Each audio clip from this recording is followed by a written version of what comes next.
పూర్ణిమ prince లో కళ్యాణం కమనీయం సేల్స్. ప్రతి 15,000 కొనుగోలుపై ఒక గోల్డ్ కాయిన్ ఉచితం.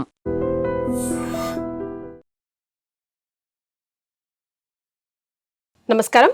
ఏవిస్ వాస్కులర్ సెంటర్ సమర్పించు ఉగాది ప్రత్యేక కార్యక్రమానికి స్వాగతం. నాతో పాటు అనంతలక్ష్మి అమ్మగారు ఉన్నారు. నమస్తే అమ్మా. నమస్తే తల్లి. మీకు ప్రేక్షకులకు శ్రీ పరాభవనామ సంవత్సర ఉగాది శుభాకాంక్షలమ్మా. అవునమ్మా, అందరికీ కూడా తెలుగువారు, మహారాష్ట్రులు, కన్నడుగులు వీరందరూ మాత్రమే ఈ ఉగాదిని సంవత్సరాదిగా చేసుకుంటారు. ఆ విధంగా చేసుకునేటటువంటి వాళ్ళందరికీ, మిగిలినటువంటి వాళ్ళకి అందరికీ కూడా పరాభవనామ సంవత్సర ఉగాది శుభాకాంక్షలు. ఎస్. సో ఈ కొత్త నామ సంవత్సరంలో కొత్తగా ఎలా ఉండబోతోందమ్మా? అసలు ఈ నామం పరాభవ అంటే అర్థం ఏంటో తెలుసుకుందాం. మన తెలుగులో, తెలుగుకు మూలమైన సంస్కృతంలో ఏదైనా ఒక మాట ఉందంటే దానికి ఒక అర్థం ఉంటుంది. ఈ పదానికి అర్థం ఏమిటి అంటే ఏమో తెలియదు అనడానికి ఏం లేదు. తప్పనిసరిగా ఒక ధాతువు నుంచి దానికి ఆ శబ్దాన్ని సాధించటం అనే అంటారమ్మా. దాన్ని తయారవడాన్ని అలా చేసి ప్రత్యేకమైన అర్థం ఉంటుంది. పరాభవము అంటే మామూలు అర్థం ఏమిటంటే అవమానము. అయ్యో. కానీ పరాభవము ఇతరులను పరాభవించటం కూడా అందులో వస్తుంది. అంచేత మనం మొదటి అర్థంలో కాక రెండో అర్థంలో ఉండేటట్టుగా మన జీవన శైలిని మలచుకోవాలి. అంటే ఎదుటి వాళ్ళకే గాన పరాభవం, నాకు కాదు అన్న స్థాయిలో మనం ఎల్లప్పుడూ కూడా పరాభవం కలిగించటమే తప్ప పరాభవం పొందకుండా ఉండేటట్టు ప్రయత్నం చేయాలి. ఎస్ అమ్మ, మీ అనుభవంలో పోయిన సంవత్సరంలో అక్కడికి వదిలేసి ఈ సంవత్సరంలో కొత్తగా తెచ్చుకోవాల్సిన విషయాలు ఏమేమి ఉన్నాయమ్మా? అందరం కూడా, పిల్లలం పెద్దలం అందరం కూడా. ఇప్పుడు అయిపోయిన సంవత్సరం విశ్వావసు. అంటే విశ్వావసు అనేటటువంటి వాడు ఒక గంధర్వుడే కాకుండా ప్రపంచానికి సంపద ఈ అర్థంలో కూడా ఉంది. వసు అంటే సంపద. అలా సంపదలు అందరికీ పెరిగాయమ్మా. ఎంతగా ప్రపంచం మొత్తం మీద కూడా ఎంతగా పెరిగాయో చివర్లో అంతగా నశించేసాయి. చూసారా? ఎక్కడ చూడండి అన్నీ భస్మం కావడం, అన్నీ తగలబడిపోతూ ఉండడం. మనం పొద్దున పూట టీవీ పెట్టాము అంటే ఎక్కడెక్కడ జన నష్టం జరిగింది, ఎక్కడ ఇండస్ట్రీలు తగలబడిపోయాయి, ఎక్కడ ఏ ఎయిర్పోర్ట్ ధ్వంసమైంది, ఇవే కదా చూస్తున్నాం. అంటే పరాభవం యొక్క ప్రభావం కాస్త ముందుగానే కనిపించిందా అని నాకు 2-3 రోజుల నుంచి అనిపిస్తుంది. అది దానిని బట్టి ఈ ఆ సంవత్సరం అంతా ఎంతగా ఎదిగామో అలా ఎగిరాం. సముద్రపు అల ఎగిరినటువంటి వాళ్ళు విరిగి పడటం కూడా జరిగింది. అంతగా విజృంభించకూడదు. సంపద అన్నది మనకి కావలసినంత ఉండాలి. అంతేకాకుండా సంపద అన్నది భౌతిక సంపద కాక ఇతర సంపదలు చాలా ఉన్నాయమ్మా. ఆధ్యాత్మిక సంపద, నైతిక సంపద, ధార్మిక సంపద, అన్నిటినీ మించి కుటుంబ సౌఖ్య సంపద, శాంతి సంపద ఇవి ఉన్నాయి కదా. ఇట్లాంటి వాటిని అభివృద్ధి చేసుకున్న వాళ్ళు ఆనందంగా ఉన్నారు. లేనటువంటి వాళ్ళ విషయంలో లౌకికమైనటువంటి సంపదల గురించి ప్రయత్నం చేసినటువంటి వాళ్ళందరికీ కొద్దిగా ఇబ్బందే కలిగింది. చివర్లో, మొదట్లో లేదమ్మా. విశ్వావసనామ సంవత్సరం ప్రారంభమైనప్పుడు అంతా అద్భుతంగా, చాలా ఎలా అంటారంటే గ్రీనరీ లాగా చాలా చక్కగా పచ్చగా కళకళలాడుతూ కనపడింది. కానీ చివరికి వచ్చేటప్పటికి ఇటువంటి అనుభవాలు ఉన్నాయి. పరాభవం దగ్గరికి వచ్చేటప్పటికి పరాభవం పొందటం కాక పరాభవం చెయ్యడం అనేటటువంటి స్థితికి మనం జాగ్రత్తగా మన ప్రవర్తనని, మన పద్ధతుల్ని, తీరుతెన్నుల్ని అన్నిటినీ మార్చుకోవాల్సి ఉంటుంది. అమ్మాయి, శ్రీ విశ్వావసు, శ్రీ పరాభవ ఇట్లా నామాలు ఎలా వచ్చిందమ్మా? దీనికి ఏదైనా కథ ఉందా? ఉందమ్మా, 60 ఉన్నాయమ్మా. ఈ పరాభవ అన్నది 40వ సంవత్సరం. ప్రభవ, విభవ అని మొదలు పెట్టుకుంటూ చివరి 60వ అక్షయ. ఇవి ఎవరు అంటే 2 రకాలుగా చెప్తారు. ఒకటి, శ్రీకృష్ణుడికి 16,100 మంది రాజకుమార్తెలు భార్యలుగా వచ్చారని చెప్పుకుంటాం కదా. నరకాసురుడి యొక్క చెరసాలలో ఉన్నవాళ్ళు. వారిలో సాందీపని అనేటటువంటి ఒక ఆవిడ ఉంది. ఆ సాందీపనికి 60 మంది కుమారులు ఉన్నారు. ఆ 60 మంది కుమారులని సంవత్సరానికి అధిపతులుగా చేయమని ఆ తల్లి కోరుకుంది. వరం ఇచ్చాడు. అందువల్ల ప్రభవ నుంచి అక్షయ దాకా సాందీపని కుమారుల పేర్లు ఈ సంవత్సరాలకి పెట్టారు అంటారు. అలాగే నారదుడి యొక్క సంతతిగా కూడా ఒకానొక కథ చెప్తారు. ఏది ఏమైనా కాలగణనంలో 60కి ప్రాధాన్యం ఉంది. లెక్క చూస్తాం కదమ్మా, 60 సెకండ్లు 1 నిమిషం, 60 నిమిషాలు 1 గంట. ఏదైనా 60 ఉంది తప్ప 50, 100 డెసిమల్ చాలా బాగుంటుంది అని ఏమైనా లెక్క ఉందా? డెసిమల్ లెక్క లేదు, 60లోనే ఉంది. అందుకనే ఆ 60 మాత్రమే మనకి పేర్లు చెప్పారు. 60 అయితే ఒక ఆవృతం అవుతుంది. దానికే మన వాళ్ళు 60కి షష్ఠి పూర్తి అని చేస్తారు. పుట్టిన సంవత్సరం వస్తుంది షష్ఠి పూర్తికి. అందువల్ల ఆ సంవత్సరానికి ఒక రౌండ్ పూర్తయింది ఆవృతం, కొత్త ఆవృతం ప్రారంభమైంది, కొత్త జీవితం ప్రారంభమైంది అని చెప్తారు. అట్లా 2 రకాల స్టోరీస్ ఉన్నాయి కదా అమ్మ. షడ్రుచులకి ఉగాదికి సంబంధం ఏంటి? ఉగాది అనగానే మనం కొత్త పంచాంగంతో పాటు ఉగాది పచ్చడి చేసుకొని తింటాం ఖచ్చితంగా. షడ్ అంటే కూడా 6 కదమ్మా.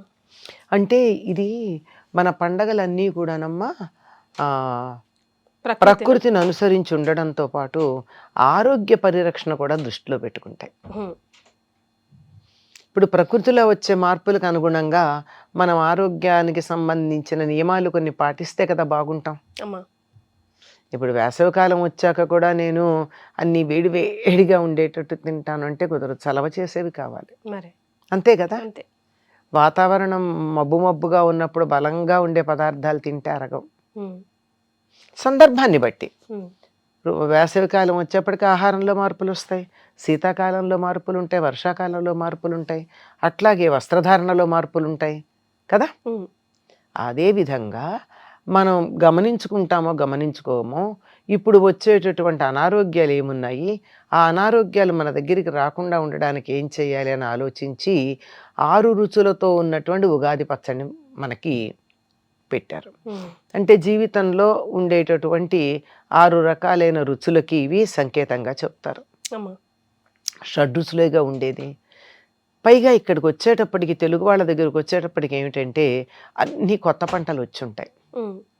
కొత్త బెల్లం ఉగాది నుంచి తప్ప వాడరెవరు. అలాగే మామిడికాయలు చెట్టు కాసినా కానీ మళ్ళీ ఉగాది పచ్చట్లో వేసుకునేదాకా మామిడికాయ వాడరు. మామిడికాయ పప్పు పచ్చడి ఏం చేసుకోరు, అంతే కదా. కొత్త చింతపండు కూడా ఇప్పుడే వాడతారు. ఎందుకంటే డిసెంబరు జనవరిలో చింతకాయలు వచ్చేస్తాయి, పండుతాయి, ఇప్పటికి వస్తాయి కనుక కొత్త చింతపండు ఇప్పుడే వాడతారు. అలాగ అన్ని కొత్త వాడే ఇప్పుడే మొదలు పెడతారు.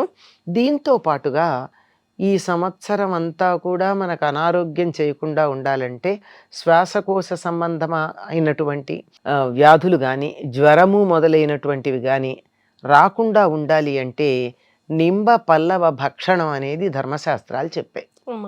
నింబ పల్లవం అంటే వేప చిగుళ్ళు.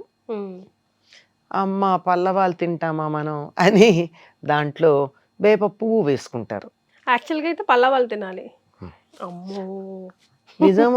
నిజంగానమ్మా ఎర్ర రంగులో ఉండేటటువంటి వేప చిగుళ్ళు చేదుగా ఉండవు. పెద్ద చేదుగా కొద్దిగా వగరుగా అనిపిస్తాయే తప్ప పెద్దగా చేదేం ఉండవు. నిజానికి వేపాకు కూడా మనం తాగే కోకాకోలా అంత చేదేం ఉండదమ్మా, షుగర్లెస్ కాఫీ అంత చేదు కూడా ఉండవు. ఇవన్నీ మనకు అలవాటైపోయాక ఇంకా దాని గురించి ఏమంత చేదు గురించి ఆలోచిస్తాం కదా. వేప చిగుళ్ళు ఇవన్నీ కలిపి వేసుకునేటప్పటికల్లా మనకు వీటికి అంతా ఏదైనా సరే ఒక తినే పదార్థం నాలుక మీద రసంగా మారాలి అంటే సహకరించేది ఉప్పు. ఉప్పు లేనిదే అసలు మనకి ఏ రుచి నాలుక అంటది. తీపిలో కూడా చిటికెడు ఉప్పు పడాలి. పంచదారతో చేసే స్వీట్లలో తప్పనిసరిగా చిటికెడు ఉప్పు వేస్తారు, బెల్లంతో చేస్తే అక్కర్లా, ఎందుకంటే సహజంగా ఉంటుంది గనక. ఇవన్నీ కలిపి 6 రుచులు తయారయ్యాయి గనక 6 రుచులతోనూ ఒక్కొక్క రుచి. బెల్లం తీపి, చింతపండు పులుపు, మామిడి పిందెలు వగరుగా ఉండాలి. అవి మామిడి పిందెలు వగరంటే తొక్కతో వేయాలి. తొక్క తీసేసి లోపల ఉన్నటువంటి మామిడికి లోపల ఉన్న గుంజు వేయడం కాదు, తొక్కలో ఉంటుంది వగరు. వేప పూత, చేదు, చేదు, తర్వాత ఉప్పు, కారం, కారం, మిరియాలు. మిరియాలు. ఇది వేసి 6 రుచులతోనూ చేస్తారు. ఇంకా దీనికి అనుపానంగా కొద్దిగా ఆవు నెయ్యి వేయడం కానీ, అంటే లోపలికి ఆహారం కలగడానికి చేస్తారు. కొద్దిగా ఆవు నెయ్యి వేసి కలుపుతారు ఈ 6 కానీ తర్వాత రోజుల్లో వీటిని అసలు ఈ ఉగాది పచ్చడిని ఆరోగ్యం మాట నుంచి ఆహారంగా పిండి వంటలాగా చేయడం మనం చూస్తాం. అరటిపళ్ళ ముక్కలు వేస్తారు, జీడిపప్పులు వేస్తారు, అన్ని రకాల డ్రై ఫ్రూట్స్ వేస్తారు, చెరుకు ముక్కలు వేస్తారు, ఇట్లా రకరకాలు వేసి చేస్తారు. ఇవన్నీ తర్వాత కావాలంటే అనుపానంగా అందంగా వేసుకోవచ్చు, కానీ ప్రధానంగా ఈ 6 రుచులు ఉండాలి. ఇవి ఉంటే 6 ఇప్పుడు వచ్చేటటువంటి అనేక రకాలైన అనారోగ్యాలని పోగొడతాయి. ఇప్పుడు మిరియాలు ఉన్నాయి, అది సమశీతోష్ణంగా శరీరాన్ని ఉంచుతాయి. వేడి చేస్తే చలవ చేస్తాయి, చలవ చేస్తే వేడి చేస్తాయి, రెండు చేస్తాయి మిరియాలు. తన వేప పువ్వు గురించి చెప్పాను. నిజానికి ఈ నెల రోజులు గనక ఉదయం పూట వేప చిగుళ్ళు గనక తినగలిగినట్టయితే పరగడుపున సంవత్సరం మొత్తం మీద ఎటువంటి రోగాలు రావు. అంత పవర్ఫుల్. అసలు వేప గాలే చాలమ్మా. ఏమీ లేకపోతే వేప పువ్వు ఉంది, వేప పువ్వు ఇందులో వేయడం కాదు, దాన్ని చాలా జాగ్రత్తగా సేకరించి అట్టే పెట్టుకుని కొంచెం ఎండాక కొద్దిగా ఒక చుక్క నెయ్యి వేసి, ఒక ఎక్కువ కూడా అక్కర్లా, మామూలుగా మూకుట్లో డ్రైగానే ఉండాలి, అలా వేయించేసి ఉప్పు వేసి కలుపుకొని తింటే కడుపులో నురుపులుగురు కానీ, ఆ తర్వాత కడుపు నొప్పి కానీ ఇలాంటివి ఉంటే పోతాయి. అంత మంచిదమ్మా వేప. అందుకే కదా ఆ వేప మీద పేటెంట్ విదేశాలు అడగడం అదంతా హంగామా. కనుక 6 రుచులు, ఆ రుచులకి సంకేతం, ఆరోగ్యానికి ఆహ్వానం. ఎస్. ఒకవైపు మనం ఈరోజు వీడియో షూట్ చేస్తున్నప్పుడు World War III రాబోతుందా అన్న చందాగా నడుస్తూ ఉంది. యుద్ధం వాతావరణం అయితే చాలా ప్రదేశాలకి, దేశాలకి అంటుకుంది కూడా. సో రాబోయే సంవత్సరం, బికాజ్ ఇది మన న్యూ ఇయర్, తెలుగు వారి సంవత్సరాదే కాబట్టి రాబోయే సంవత్సరంలో ఎట్లా ఈనాటి కాలం పిల్లలు జెన్జీ బ్యాచ్ అంటున్నారు కదా, ప్రిపేర్ అయి ఉండాలి మీ మాటగా ఓ మాట. మీరు వరల్డ్ వార్ 3 రాబోతోందంటే పేరు పెట్టలేదు కానీ దరిదాపుల్లో అలాగే జరుగుతోంది. ఓ పక్కన రష్యా ఉక్రెయిన్ జరుగుతోంది, ఇటు పక్క ఇరాను ఇజ్రాయిల్ జరుగుతోంది. ఇజ్రాయిల్కి ఏమో అమెరికా సపోర్ట్ చేస్తోంది, ఇరాన్కి మేము కొంతమంది సపోర్ట్ చేస్తామంటున్నారు, ఇటు ఇజ్రాయిల్కి మరి కొంతమంది సపోర్ట్ చేస్తామంటున్నారు. ఒక్కొక్కళ్ళు డిక్లేర్ చేసేస్తున్నారు మేము వస్తాం జాగ్రత్త అని చెప్పి. పక్షాలు తీసేసుకున్నారు ఆల్రెడీ. ఇది ఎక్కడన్నా ఒక్క జాగ్రత్త పడి ఎవరన్నా అసలు దీనికి కీలకమైనటువంటి వ్యక్తి జాగ్రత్త పడి ఊరుకున్నాడా మంచిది. ఆయన వైద్యులు కూడా మానసిక స్థిరత్వం లేనివాడు అన్నట్టుగానే చెప్పారు కదా. మరి అదేదన్నా గట్టిగా అనుకుని దీనికి మూలంగా ఉన్నటువంటి వ్యక్తి ఊరుకుంటే సరి, లేకపోతే దాన్ని 3వ ప్రపంచ యుద్ధం అని పేరు పెట్టినా పెట్టకపోయినా ప్రస్తుతం జరుగుతున్నది అదే. ప్రపంచంలో అనేకమైనటువంటి వ్యక్తులు, మనుషులు చనిపోవడంతో పాటుగా సంపద నశించింది కదా. ఎంతంత భవనాలు, ఇండస్ట్రీసు, ఆయిల్ రిఫైనరీస్ ఒకటేమిటి, నశించందేముంది, అన్నీ నశించేస్తూ ఉన్నాయి. ఇప్పుడు ఇబ్బందిగా ఉంది. అమెరికా సంయుక్త రాష్ట్రాల్లో కూడా పెట్రోల్ రేటు పెరిగింది, భయంకరంగా పెరిగింది అంటున్నారు. దానికి ఏదో రీజన్ చెప్తారు. ఇరాను నేను యుద్ధం మానేస్తానంటే తప్ప పెట్రోల్ రేటు తగ్గదని ఒక డిక్లరేషన్ కూడా ఇవ్వడం జరిగింది. ఏం జరుగుతాయో మనకి తెలియదు, కానీ పరాభవం అనేటటువంటి పేరు ఏదైతే ఉందో దానికి తగినట్టుగా ఎంతమందికి పరాభవం జరుగుతుందో, ఎవరు పరాభవం పొందుతారో చూడాలి, తప్పదు. కాకపోతే మీరు అన్నట్టు జంజీ ఎలా ఉండాలి అంటే కొంచెం తెలివిగా ప్రవర్తించాలి. వీలైనంత వరకు విదేశాలకు వెళ్ళాలనేటటువంటి మోజు కొంచెం తగ్గించుకోవడం మంచిది. ఎక్కడికెడితే తిరిగి వస్తారో రాలేరో అనేటటువంటి పరిస్థితి ఉంది కదా. అంచేత ఉన్నంతలో ప్రపంచం మొత్తం మీద ప్రస్తుతం సురక్షితమైనటువంటి దేశం ఏదయ్యా అంటే భారతదేశంగానే ఉంది. కొంచెం చైనా కూడా పర్వాలేదు, ఎందుకంటే చైనా వ్యాపార దృష్టితో వెళ్ళిపోతుందే తప్ప ప్రత్యేకంగా ఆ యుద్ధంలో పాల్గొనడం కానీ, తన సైన్యాన్ని యుద్ధానికి పంపడం కానీ చేస్తున్నట్లేదు. సపోర్ట్ చేస్తాను ఒక చిన్న మాట అయితే అనేసింది. అందువల్ల క్షేమంగా ఉండాలి అంటే, భద్రంగా ఉండాలి అంటే, కడుపులో చల్ల కదలకుండా ఉండాలి అంటే అత్యాశలకు వెళ్ళి ఏదో రకాలైనటువంటి కలలు కంటూ ఎక్కడో ఏదో అవుతుందనేటటువంటి ఆకాశహర్మ్యాల మీద వెళ్లకుండా ఉంటే పేకమేడల్లాగా అవి కూలిపోయాయని బాధపడాల్సిన పని ఉండదు. అంచేత జంజీ కొంచెం జాగ్రత్తగా ఆలోచించండి. ఏదో అక్కడొచ్చే డబ్బు మాట అటుంచి అక్కడ ఉన్న వాతావరణం మీద మోజుతో వెళ్తున్నారు కానీ దానికన్నా ఇక్కడ వాతావరణం, ఇక్కడ పద్ధతులు ఎంత భద్రతనిస్తాయో జంజీ అర్థం చేసుకుంటే చేసుకోవాలని మనస్ఫూర్తిగా కోరుకుందామమ్మా. దానికి మన వంతు కృషి చాలా ఉంది. మన వంతు కృషి అంటే ఎవరింట్లో వాళ్ళు తల్లిదండ్రులు పిల్లలకి చెప్పాలి. ఎంతమంది చెప్తున్నారమ్మా? అంటే వాళ్ళ స్వేచ్ఛకు అడ్డు తగలటం కాదు కానీ మంచి చెడు వరకు చెప్పాలిగా. ఇది చేస్తే మీకు మంచిది, ఇది చేస్తే నష్టం, ఆలోచించుకోమని చెప్పాలి కదా. అవన్నీ అన్నా చెయ్యాలి. థ్యాంక్ యూ సో మచ్ అమ్మా. ఉగాది శుభాకాంక్షలు మీ అందరికీ కూడానమ్మా. తప్పకుండా పరాభవనామ సంవత్సరం కూడా అనేకమైన విజయాలు మనకు కలిగించాలి అందరికీ అని కోరుకుంటూ ఉగాది శుభాకాంక్షలు. And for more videos, please subscribe to iDream. Please subscribe to iDream. Please subscribe iDream. And please subscribe to iDream. For more videos, subscribe to iDream. please like, share and subscribe to the channel. Congratulations, iDream. Subscribe to iDream. Subscribe to iDream. So subscribe to iDream Media. iDream ki iDream team andarki huge congratulations. Please subscribe iDream Media. Please subscribe to iDream. Subscribe iDream. Please subscribe to iDream. iDream అంటే నా కళల ఛానల్ను subscribe చేసుకున్న నోరు తిరుగుతలేదు.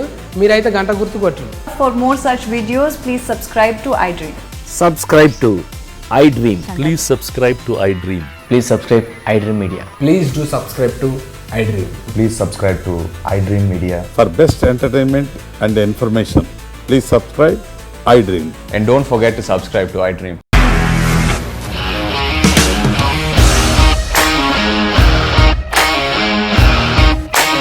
ఇండస్ట్రీలో commitment issues వస్తే నీకు కూడా వచ్చినట్టు మార్నింగ్ తీసుకెళ్ళారంటే కొట్టి పడేస్తారు.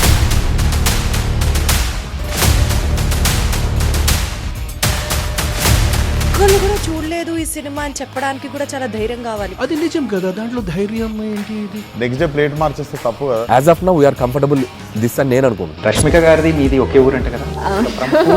నీకు కోపం వచ్చిందంటే బాగా తిట్టేత్తరా? తిట్టేద్దామండి.